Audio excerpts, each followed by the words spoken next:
साथियों नमस्कार, स्वागत है आप सभी का द इंग्लिश लैबोरेटरी में। सबसे पहले तो आप काम जो करेंगे वो इस चैनल को सब्सक्राइब करेंगे। दूसरा काम आप करेंगे हमारे टेलीग्राम ग्रुप से जुड़ेंगे। और तीसरा काम आप करेंगे प्ले स्टोर से the English laboratory app download करेंगे। और वहाँ से आप जो है टेस्ट सीरीज और जो है नोट्स ले सकते हैं, लेकिन डाउनलोड ज़रूर करें ऐप को, ठीक है। जिससे आप जो है हमारे जितनी भी हमारी जो सूचनाएं होती हैं आप तक सही समय पर पहुंच जाए। हम जो भी आपके लिए निशुल्क या फिर अफोर्डेबल प्राइस में जो चीज़ें लेकर आते हैं आप तक सही समय पर पहुंच जाए, ठीक है। आज की जो क्लास है प्रतीक्षित क्लास है। आपने बहुत वेट किया इसके लिए। जैसा कि आप जानते हैं लिटरेरी पीरियड्स, मूवमेंट्स, एजेस, इन ये जो 3 टॉपिक हैं इन पर काफ़ी परेशानी रहती है बच्चों को कि सर याद ही नहीं होते, क्या करें क्या ना करें। तो साथियों सिर्फ एक ही ऑप्शन जो है वो आपके पास है कि निरंतर अभ्यास करें प्रश्नों का। मैं आप तक जितने प्रश्न लेकर आता हूँ वो पर्याप्त तो नहीं है, लेकिन एक आपको आभास करा देंगे कि आपकी तैयारी कहाँ तक है ना।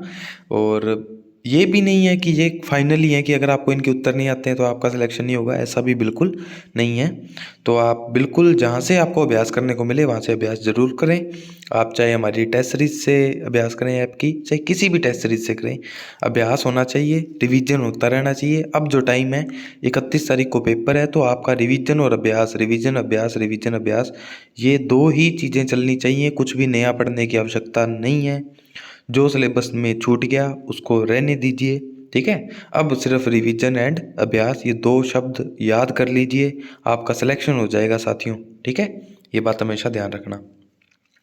चलिए, लिटरेरी पीरियड्स, मूवमेंट्स, एजेस के हमने प्रश्न तैयार कर लिए हैं। लगभग 74 प्रश्न हैं या फिर 72 हैं, ये देख लेंगे हम। लेकिन सबसे पहले तो आप मेरी टीम से मिलिए पूरी से, क्योंकि इनको क्रेडिट देना मेरा फ़र्ज है। प्रश्न ये लोग बनाते हैं और ये बहुत सहायता करते हैं मेरी। सबसे पहले अजय कंबोज जी हैं, अध्यापक हैं। सचिन सारण जी भी अध्यापक हैं। रेहाना खान जी भी अध्यापक हैं। तीनों ही डेडिकेटेड हैं फर्स्ट ग्रेड बनने के लिए। और आगामी जो भर्ती है आपको तीनों ही फर्स्ट ग्रेड आपको पोस्ट पर मिलेंगे, ऐसी मैं कामना करता हूँ। अलका सोनी जी वरिष्ठ अध्यापक हैं, ये भी डेडिकेटेड है फर्स्ट ग्रेड के लिए। तो वर्तमान में तो सेकंड ग्रेड है। विजय भारद्वाज जी, अंकिता चौधरी जी, इनसे आप परिचित हैं। ये बहुत मेहनती हैं, अच्छे प्रश्न लेकर आते हैं, आप सभी के लिए सहयोग करते हैं और ये भी जल्दी सरकारी सेवा में हो, ऐसी मैं कामना करता हूँ। और स्पेशल थैंक्स मैं बोलना चाहूँगा रुचिका शर्मा जी, विनोद डागर जी, ये दोनों मेरे मित्र हैं। और इनका ये दोनों ही सेकंड ग्रेड हैं और बहुत सहयोग रहता है हमेशा ही, ठीक है। बिना किसी स्वार्थ के ये दोनों मेरे लिए जो है जो भी इनको काम दिया जाए ये बिल्कुल डेडिकेशन से करते हैं। तो बहुत बहुत थैंक्स इन दोनों को। और फिर तो मेरी फ़ोटो है, आप जानते ही हैं मुझे तो। और सुचित्रा जी को मैं आपको पहली बार इंट्रोड्यूस करवा रहा हूँ। संस्कृत विषय से बिलोंग करती हैं लेकिन मेरी टीम का हिस्सा हैं। तो जीके, मनोविज्ञान और संस्कृत से संबंधित हैं ये। और ये भी तैयारी कर रही हैं और काफ़ी मेहनती हैं, काफ़ी इंटेलिजेंट है। तो ये भी सरकारी सेवा में हो, ऐसी मैं कामना करता हूँ। और दीपक कुमार जी हैं, फर्स्ट ग्रेड के लिए डेडिकेटेड है, वर्तमान में सेकंड ग्रेड है और आपके लिए बहुत अच्छे प्रश्न बनाते हैं ऐप पर, ठीक है, फर्स्ट ग्रेड के लिए। तो इनको आप जो है धन्यवाद आप भी दें, मैं भी दे रहा हूँ। और पहला प्रश्न आपके लिए शुरू हो गया। Credit for first Gothic novel goes to. पहला गोथिक नॉवल का क्रेडिट किसको जाता है? मैरी शेली को, होरेस वालपोल को, एडगर एलन पो को या एन ए रेडक्लिफ को? तो बिल्कुल ये आप जानते हैं कि होरेस वॉलपोल जो थे इनको ही जो है गोथिक नॉवल का क्रेडिट जानना चाहिए और जाता भी है। Which of the following is not an element of Gothic. Gothic में कौन सी चीज़ नहीं होती? मिस्टीरियस कैसल मेंशंस होते हैं, एंशियंट प्रोफेसी होती है, रूरल फार्मलैंड ये भी हो सकते हैं, ओमेंस, पोर्टेंट एंड विजन्स। तो उत्तर आपको शायद दिख गया, मैं दिखाना नहीं चाहता था। तो बिल्कुल सी जो है इसका आंसर रहने वाला है, ठीक है। अब इसकी जगह सी की जगह क्या उत्तर होगा वो आप कमेंट में मेरे को बताएंगे, क्योंकि मैं आपके कमेंट जो है पढ़ता हूँ, और कमेंट करने से आपको याद भी परमानेंट हो जाता है, और ये जो है आप अपने मेरा और आप विद्यार्थियों का इंटरेक्शन हो जाता है। इतनी सी बात है। आपका ज़्यादा बेनिफिट है कमेंट करने से, क्योंकि आपको याद जल्दी होता है।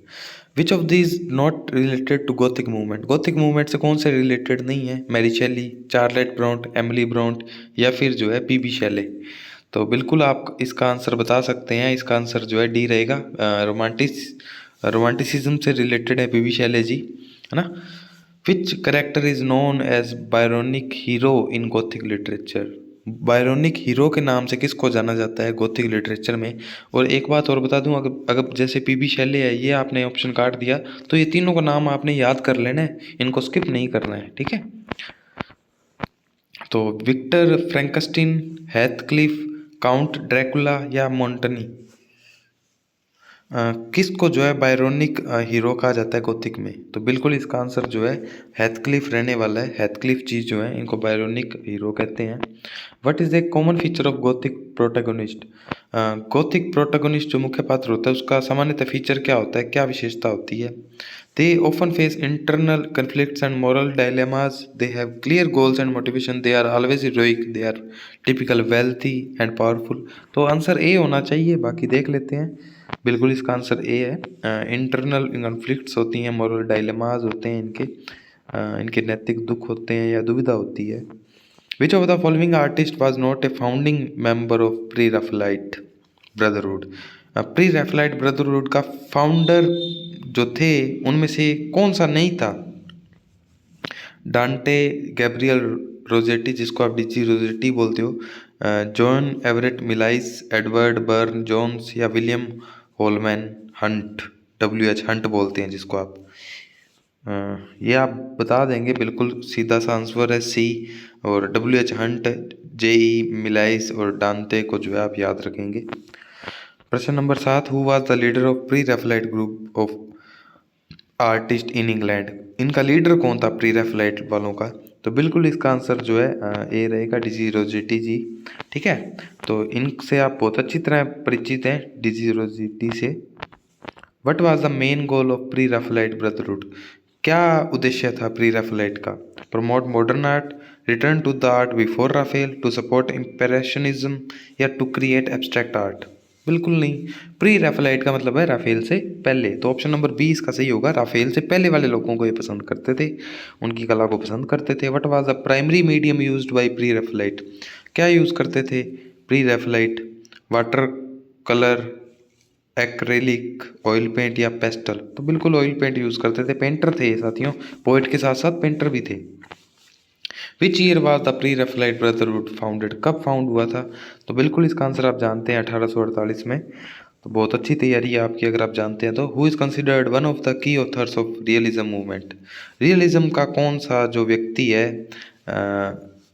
की ऑथर है, या इसका आप कह सकते हैं जिसका नाम आप रियलिज्म में जानते होंगे?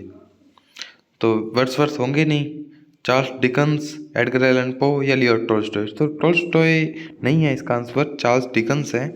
और ये रियलिज्म के साथ साथ कौन सी एरा को रिप्रेजेंट करते हैं ये भी मैं आपसे पूछूंगा, विक्टोरियन, मेटाफिजिकल, रोमांटिसिज्म, या कौन सी?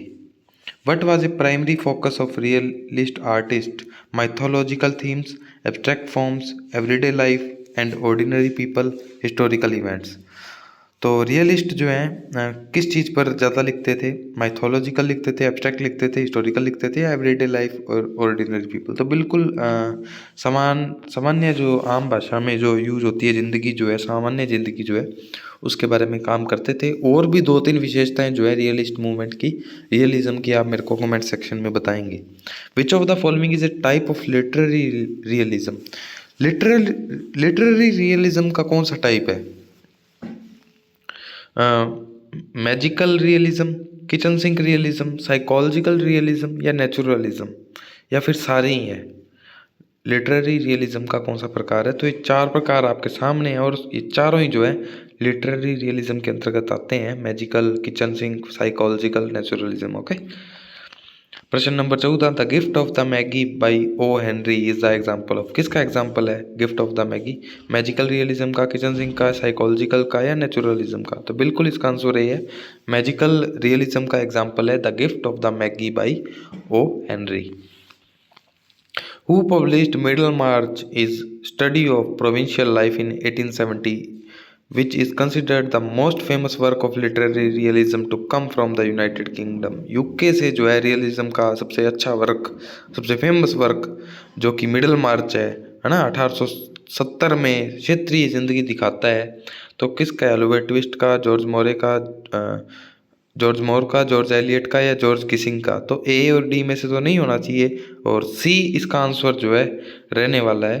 ठीक है। प्रश्न number 16, what is the time span of neo classical period in English literature? Neo classical age का क्या टाइम स्पैन था, बताएंगे? तो ये तो आपको पता होना भी चाहिए, अगर नहीं पता है तो। 1798 से तो रोमांटिसिज्म है ना, और 1603 से 1660 होगा इसका आंसर। और जो कि आप और मैं दोनों मात खा गए। What is the time span of new classical period in English literature? माफ़ करना साथियों, थोड़ा सा दिमाग से स्लिप हो गया। 1603 से जैकोबियन एज है ना, और 1660 से जो है 1798 वाली जो एज ग्रुप है, ये जो है टाइम स्पेन है न्यू क्लासिकल एज का। तो क्षमा प्रार्थी हूँ, मानवीय भूल समझकर माफ़ करें, आपको मैंने तुरंत करेक्ट कर दिया। The new classical as is divided into विच 3 सब पीरियड्स? तो कौन से 3 पीरियड्स हैं जिनमें न्यू क्लासिकल एज को डिवाइड किया गया? एलिजाबेथन, तो एलिजाबेथन आ गया तो आप समझते हैं कि ये तो नहीं होगा, और एक में रोमांटिक है और एक में मॉडर्न पोस्ट मॉडर्न है। तो बिल्कुल आंसर जो है बी होगा, रिस्टोरेशन, अगस्टन या एज ऑफ सेंसिबिलिटी जो है, ये तीनों सब डिवाइडेशन है न्यू क्लासिकल एज का। Which of the following is not characteristics of new classicism? New classicism की कैरेक्टरिस्टिक कौन सी नहीं है? New classical believe in art for art sake, order, reason, restraint, common sense and decorum, art is intellectual rather than emotional, या adherence to classical rules and didacticism? तो classical rules और डिडक्टिसिज्म जो है, आप अधेरेंस का मतलब होता है पालना करना, तो आप बताइए। तो फिर न्यू क्लासिकल का मतलब क्या हुआ? कि वही जो है नया क्लासिकल चीज़ आना, है ना। तो इसका आंसर जो है डी, आर्ट फॉर लाइफ सेक, ना कि आर्ट फॉर आर्ट सेक जो कि रोमांटिक्स करते थे। आर्ट फॉर लाइफ सेक, है ना, जिंदगी के लिए लिखो। विच of the following is not true? कौन सी बात सही नहीं है? ए classical poets use scholarly illusions in their poetry. Realism is the prime feature of new classical poetry. Countryside and rural life divine created natural phenomena in neoclassical poetry. Neoclassical flow the nature and court life. Upper class, तो option जो दो ही हैं, contrast करते हैं। एक तो ये कि रूरल लाइफ दिखाता है, और दूसरा ये कि अपर क्लास को दिखाता है। तो बी या डी में से सी या डी में से होना चाहिए। तो आप किसकी तरफ जाएंगे, गैस करें। और इसकी पीडीएफ मैं आपको जो है टेलीग्राम पर दे दूंगा। इससे पहले भी जितनी क्लासेस हुई हैं उन सभी की पीडीएफ जो है एमसीक्यूज़ की जो पीडीएफ है मैंने टेलीग्राम पे डाल दी हैं। फ्री ऑफ कॉस्ट आपके लिए अवेलेबल है, आप उसको प्रिंट निकाल कर पढ़ सकते हैं, बढ़िया तैयारी कर सकते हैं, अफोर्डेबल एजुकेशन में मेरा सहयोग कर सकते हैं, शेयर कर सकते हैं। ठीक है, तो इसका आंसर सी है। रोमांटिसिज्म का फीचर है ये जो कंट्री साइड के बारे में, रूरल लाइफ के बारे में लिखना, ये अपर क्लास के बारे में लिखते थे। ठीक है। Which of the following is not true about literary characteristics of new classical? ठीक है, लिटरेरी कैरेक्टरिस्टिक्स कौन सी नहीं है न्यू क्लासिकल की? तो celebration and idealisation of nature and primitive, predominance of satire, the heroic couplet most important verse form in new classical, या फिर rise of new prose form, periodicals, essay, criminal biographies, travelogues and political allegories. तो कौन सा जो है सत्य नहीं है न्यू क्लासिकल के बारे में? तो नेचर एंड प्रिमिटिव के बारे में, या predominance of satire, satire use होता था, है ना, हीरोइक कपलेट। तो बिल्कुल इसका आंसर ये होएगा। ये भी रोमांटिसिज्म का फीचर है कि नेचर और प्रिमिटिव के बारे में लिखना। ठीक है, आइडियलाइज करना अपने विचारों को। Which literary form became highly popular during the new classical age? तो कौन सी थी? Free verse, blank verse, heroic couplet या लिमेरिक? तो बिल्कुल इससे तो आप परिचित ही हैं, अगर आप न्यू क्लासिकल एज पढ़ी होगी तो बिल्कुल आंसर जो है हीरोइक कपलेट है इसका, heroic couplet sorry. Answer C रहेगा। और 22वां प्रश्न जो है मैं आपको तेज इसलिए पढ़ा रहा हूँ क्योंकि समय सबसे कीमती है, आपका भी और मेरा भी। समय मैं हमेशा बचाने के पक्ष में हूँ। विच of the following is not a characteristics of romanticism, क्योंकि आपका एग्जाम टाइम है साथियों। इस वक्त आपका रिवीजन होना चाहिए, अभ्यास होना चाहिए। मैं आपका समय वेस्ट नहीं करूँगा। हाँ, अगर आपका कल को सिलेक्शन हो जाता है तो आप बस इतना सा याद रखेंगे कि मेरी उस व्यक्ति ने मदद की थी, तो आज मैं जो है यहाँ पर मौजूद हूँ। तो इतनी सी बात है और कोई दिक्कत नहीं है। Celebration and idealisation of nature and the primitive, glorification of the past and strong preference for the medieval rather than the classical. Neo classical की रोमांटिसिज्म की कौन सी विशेषता नहीं है, ये बताना है। Imitation of reason, logical abstract ideas, love, life, death, focus on individual and spirituality. Nature की बात करते थे तो ये बात तो सही है। और glorification of the past, strong preference for medieval rather then classical, तो मिडिएवल के लिए थे। इमिटेशन ऑफ रीजन, लॉजिकल, ये नहीं होना चाहिए शायद, लेकिन इसका आंसर जो है देखते हैं। आंसर इसका सी है, बिल्कुल करेक्ट है। न्यू क्लासिकल की ये जो है विचारधारा थी कि रीजन, लॉजिकल, ये बातें वो करते थे, है ना। क्वेश्चन नंबर 23 जो है कौन सी बात सत्य नहीं है। Romanticism started with the Lyrical Ballads by William Wordsworth and S T Coleridge in 1798, बिल्कुल सही है। Romanticist gave break from rules and regulation, ये भी सही है। Romantic emphasised on imagination and emotion, ये भी सही है। Deals with objectivity, order and restraint, नहीं, सब्जेक्टिविटी, है ना, खुलापन, नो ऑर्डर्स। न्यू क्लासिकल की विशेषताएं हैं order, restaurant, objectivity. Which of the following is not a romantic poet, तो विलियम वर्ड्सवर्थ थे, टेनिसन थे, कोलरिज भी थे। तो लॉर्ड बायरन साहब तो विक्टोरियन, टेनिसन जो है विक्टोरियन थे। और ये जो है लॉर्ड बायरन साहब तो बहुत फेमस है, और एस टी कोलरिज साहब और विलियम वर्ड्सवर्थ ने तो लिरिकल बैलेट्स दी थी। तो टेनिसन साहब जो हैं वो विक्टोरियन है, क्षमा कीजिएगा, अल्फ्रेड लॉर्ड टेनिसन, है ना, विक्टोरियन है। Match the following, Wordsworth, Keats, Coleridge and Walter Scott. और इसके बाद जो है इनके कुछ विचारधाराएं हैं।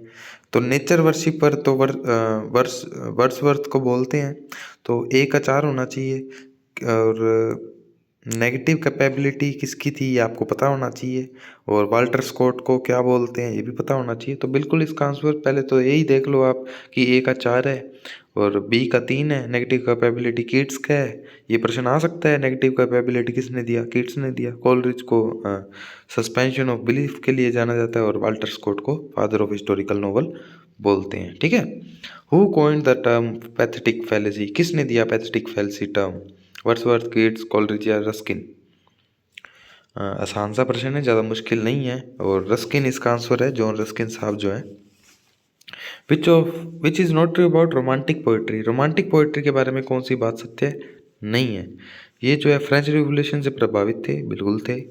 और romantic poetry is democratic, romantic focused on poetic expression, बिल्कुल। पेसिमिस्टिक इन टोन, तो बी या डी में से कहीं से होना चाहिए। तो इसका आंसर सी है, नियो क्लासिकल फीचर है ये कि जो है पोएटिक एक्सप्रेशन जो है नियो क्लासिकल का फीचर है, ठीक है।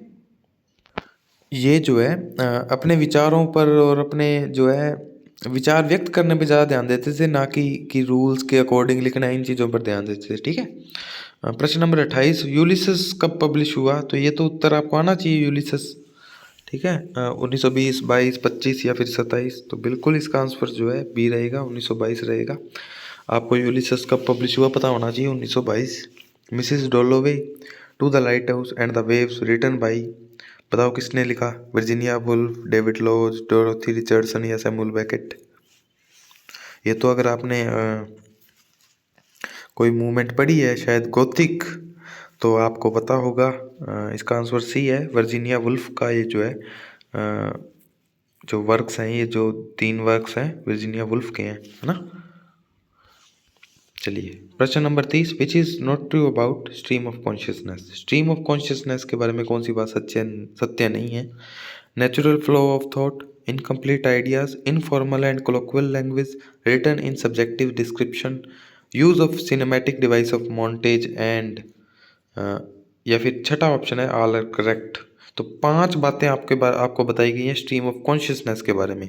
Natural flow of thought, incomplete idea, informal, colloquial, written in subjective description, use of cinematic device of montage. ठीक है, तो बिल्कुल इसका आंसर जो है एफ है, यानी सारी बातें ये जो हैं स्ट्रीम ऑफ कॉन्शियसनेस के बारे में सही हैं। तो आपको याद करवाने के लिए ये प्रश्न दिया गया था। 31 नंबर प्रश्न जो है, What is stream of consciousness? A linear flow of thoughts with the obvious association between one idea and the next। तो linear तो नहीं होता। A form writing with clear rhythm, no, clear तो rhythm होती नहीं है। A narrative device which mimics the chaos of natural thoughts patterns that often lacks obvious connection, जिसमें connection नहीं होता, कोई rhythm नहीं होती है ना, कोई association नहीं होती, उसी को तो बोलते हैं stream of consciousness। तो 3 नंबर इसका आंसर रहेगा। 32 नंबर प्रश्न की तरफ मैं बढ़ूँ। Writers use stream of consciousness except the following reason. Stream of consciousness का यूज़ करते हैं writers. It is easy to do और राइट, किसके अलावा नहीं करते हैं। It is more honest true और true to life. It is better to represent the human experience. The flow of human thoughts occurs in non linear manner. तो किसके अलावा जो है एक्सेप्ट ना, किसके अलावा जो है, बाकी तीन सही है, एक गलत है। तो राइटर स्ट्रीम ऑफ कॉन्शियसनेस का यूज़ किसके लिए नहीं करते हैं, तो इसका आंसर ए है। ये इसीलिए नहीं करते कि आसान है सिर्फ लिखना, बल्कि इनके लिए करते हैं क्योंकि ऑनेस्ट होता है, रिप्रेजेंट करता है ह्यूमन एक्सपीरियंस को, ह्यूमन थॉट्स को जो है, जो कि नॉन लीनियर होते हैं, अचानक से बदल जाते हैं, उसको रिप्रेजेंट करता है। When did the existentialist school of thought come into being. Existentialism वाले कब आए भाई, ये बता दो।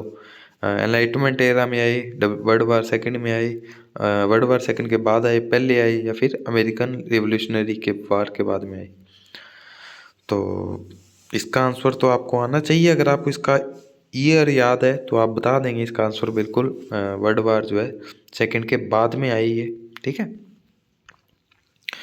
What is existentialism. एग्जिस्टेंशियलिज्म क्या है? A philosophy concern with the meaning life, religion based on the pursuit worldly pleasure, philosophy concern with death, या फिर a school of thought based on the idea nothing matters.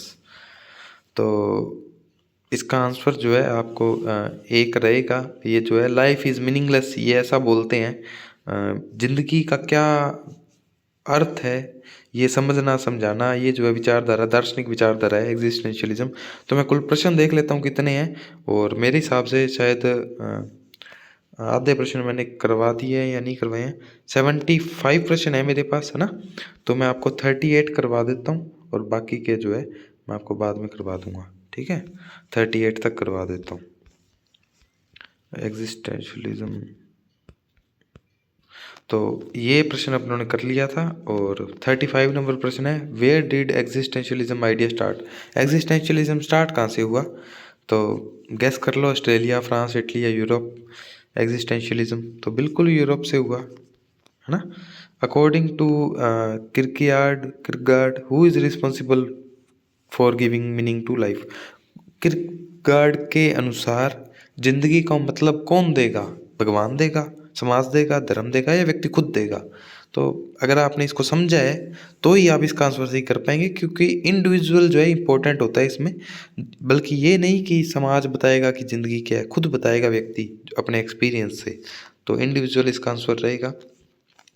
Existentialism is concern with the finding the self through free will, choice, personality, responsibility, या all of the above. तो बिल्कुल personality, responsibility, choice, free will जो है, इनका use करके जो है व्यक्ति अपने ज़िंदगी का मतलब ढूंढता है। और एग्जिस्टेंशियलिज्म की विचारधारा जो है इससे जुड़ी हुई होती है। व्यक्ति खुद जो है आज़ाद होना चाहिए समाज के विचारों से, तभी वो जो है लाइफ को मीनिंग देगा। सिंबोलिज्म क्या है? टाइम और place in which story takes place, no. Descriptive detail which an author puts in their story, no. The moral of the story, no. The use of symbols to represent ideas quality, yes. Symbols का use करना, और symbol का मतलब ये नहीं question mark लगा दिया ये वो, बल्कि ऐसे रेफरेंसेस का यूज करना जिससे जो है कुछ और ही बात जो है प्रतीक बने उसका। ठीक है, तो ऐसी चीज़ों का यूज करना जिससे अपने समझ जाएं। ठीक है, तो ये 38 प्रश्न थे, मैंने आपको 38 प्रश्न करवा दिए। ठीक है, टोटल 75 प्रश्न है, और हो सकता है 5 और जुड़ जाएं। तो मैं आपको जो है 40 करवा देता हूँ, है ना, हो सकता है 5 प्रश्न और जुड़ जाएं। Who is often regarded as a founder of symbolism movement in literature. Symbolism किसने जो है फाउंड की थी? चार्ल्स बॉडेलेयर ने, विक्टर ह्यूगो ने, गुस्टेव फ्लॉबर्ट ने या एमिली जोला ने। सिम्बोलिज्म किसने जो है फाउंडर कौन है? तो सीपी लेरे जो हैं इसके करेक्ट आंसर है। चार्ल्स लेरे को याद रखना। Symbolist writers often sought to express. क्या बताते थे भाई symbolist writer? Clear straightforward meanings? No. Ambiguous and elusive meanings? हाँ, ये तो हो सकता है। Realistic portrayals? No. Idealistic vision of nature? No. Ambiguous यानी अस्पष्ट और इल्यूसिव मीनिंग्स यानी अस्पष्ट आइडियाज, बिल्कुल भी पता नहीं चलता था ये क्या कह रहे हैं। तो बिल्कुल अगर आपको ज्ञान है तभी आप बता सकते थे। तो 40 प्रश्न करवा दिए टोटल, हो सकता है इसके 80 प्रश्न हो जाएं, लेकिन जो अच्छे प्रश्न जो थे वो 75 बन गए हैं। और 5 प्रश्न अगर कोई जो टीम मेंबर है बना देगा तो 80 हो जाएंगे। तो आपको जो है बचे हुए प्रश्न करवा देंगे। 40 हुए तो 40, 35 हुए तो 35। तो ये थी आज की क्लास साथियों। आप मेरे को कमेंट सेक्शन में कुछ भी सुधार करना हो, कोई भी त्रुटि हो, कोई मानवीय भूल हो, कुछ गलत बता दिया हो तो कमेंट सेक्शन में बताएं। मैं आपके कमेंट सेक्शन को पढ़ता हूँ, जवाब देता हूँ और जो है मैं आपका रिप्लाई करता हूँ, ठीक है। और उसको पिन भी करता हूँ अगर कोई गलती होगी हो तो। गलती हो सकती है, आपकी तरह विद्यार्थी हूँ, कोई ज़्यादा बड़ा आदमी नहीं हूँ, छोटा सा व्यक्ति हूँ। तो आप बिल्कुल मेरे से जो है इंटरेक्ट कर सकते हैं। आपको करना क्या है, आपको टेलीग्राम चैनल ज्वाइन करना है सबसे पहले। जो हमारा टेलीग्राम ग्रुप है, सॉरी चैनल नहीं, ग्रुप ज्वाइन करना है साथियों। चैनल ज्वाइन नहीं करना है, ग्रुप है, लगभग 4000 लोग हैं, 3900 कुछ लोग हैं। तो वहाँ से आप हमारे साथ ज़रूर जुड़ें। और अगर आपको लगता है कि मैं आपके लिए कुछ कर रहा हूँ तो आप जो है इस वीडियो को अपने दोस्तों को शेयर कर सकते हैं। अगर 50 लोग भी मेरी बात सुनकर शेयर करते हैं, एक एक व्यक्ति को भी, तो 100 नए लोग मेरे से जुड़ेंगे। और जो मैं चाहता हूँ कि अंतिम पंक्ति के विद्यार्थी तक जो है, जो कि अफोर्ड नहीं कर सकता इंग्लिश की इतनी महंगी एजुकेशन, वहाँ तक मैं पहुँचूँ, तो वो मेरी सच में सपोर्ट होगी।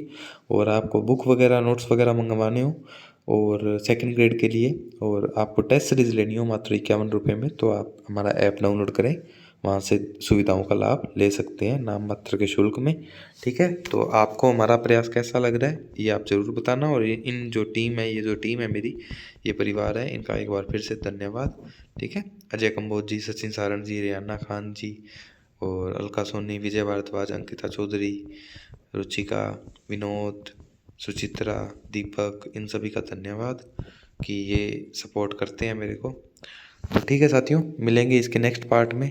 और ये जो है इसका नेक्स्ट पार्ट आपका सेकंड ग्रेड के लिए मेरी तरफ से अंतिम क्लास होगी। इसके बाद बस आपको मैं जो है बेस्ट ऑफ लक की एक वीडियो भेजूँगा, दैट्स इट। और आपका बैच ख़त्म हो जाएगा यूट्यूब पे, एकदम बढ़िया मोड में चला, और बढ़िया मोड में ही इसको एंडिंग देंगे बढ़िया सी, ठीक है। नेक्स्ट क्लास में मिलेंगे, तब तक के लिए राम राम, जय हिंद।